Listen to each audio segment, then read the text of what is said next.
अस्सलाम वालेकुम। आज मैं आपके लिए बहुत ही मज़ेदार क्रिस्पी मीठी टिक्कियाँ लेके आई हूँ। इन्हें आप अभी से बना के ईद के लिए महफूज कर सकते हैं। आप इन्हें फ्रिज में रखें तो ये बिल्कुल इसी तरह ताज़ा और क्रिस्पी रहेंगी। तो चलिए बनाना शुरू करते हैं।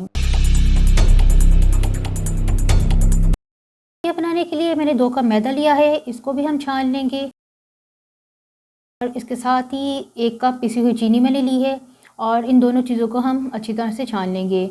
इसमें आधा कप मैं सूजी का शामिल कर रही हूँ और सूजी को भी हम छान लेंगे। इसके साथ ही 4 टेबलस्पून इसमें मैं वाइट तिल शामिल कर रही हूँ और अब इन सारी चीज़ों को हम अच्छी तरह से मिक्स कर लेंगे।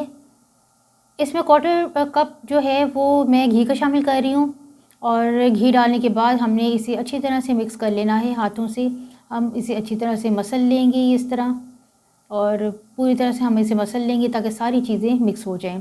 ये देखिए, इस तरह मुट्ठी बना के देखें, अगर ये इस तरह चिपक रहा है तो बिल्कुल ठीक है। 2 अदर सब्ज़ इलायची को मैंने इस तरह मोटा कूट लिया है। इसके साथ ही इसमें मैं 2 टेबलस्पून कोकोनट पाउडर शामिल कर रही हूँ और अब फिर से इन सारी चीज़ों को हमने अच्छी तरह से मिक्स कर लेना है।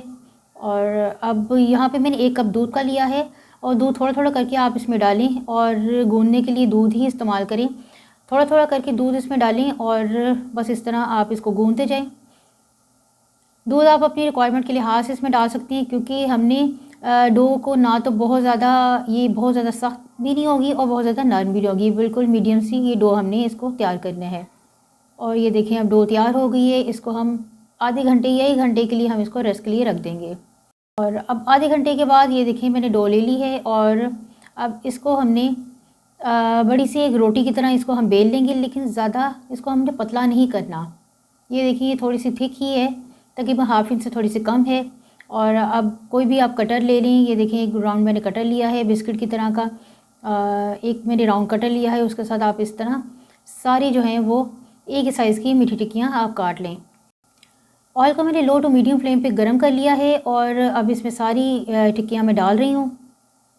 इसको हमने बहुत तेज़ आग पे फ्राई नहीं करना, वरना ये बहुत जल्दी वो जल जाएंगी लेकिन अंदर से कच्ची रहेंगी। इसलिए लो टू मीडियम फ्लेम पे ही हम इनको आहिस्ता आहिस्ता जो है वो पकाएंगे।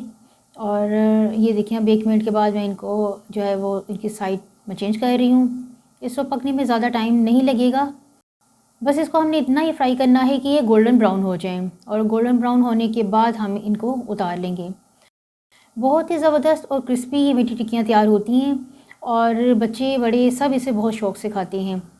ये देखिए, बस इतनी ही गोल्डन ब्राउन हो गई हैं तो मैं इनको उतारने लगी हूँ। ज़बरदस्त मीठी टिक्कियाँ ये तैयार हो चुकी हैं और एक तो ये झटपट तैयार हो जाती हैं, ज़्यादा टाइम नहीं लगता, और दूसरा इनकी ख़ास बात ये है कि इनको आप बहुत देर तक, बहुत ज़्यादा दिनों तक जो है 1 या 2 महीने के लिए भी आप इनको बना के फ्रिज में रख सकती हैं। ये बिल्कुल इसी तरह क्रिस्पी रहेंगी। वीडियो अच्छी लगी तो लाइक और शेयर कर दें और मेरे चैनल को सब्सक्राइब भी कर दें। अल्लाह हाफिज़।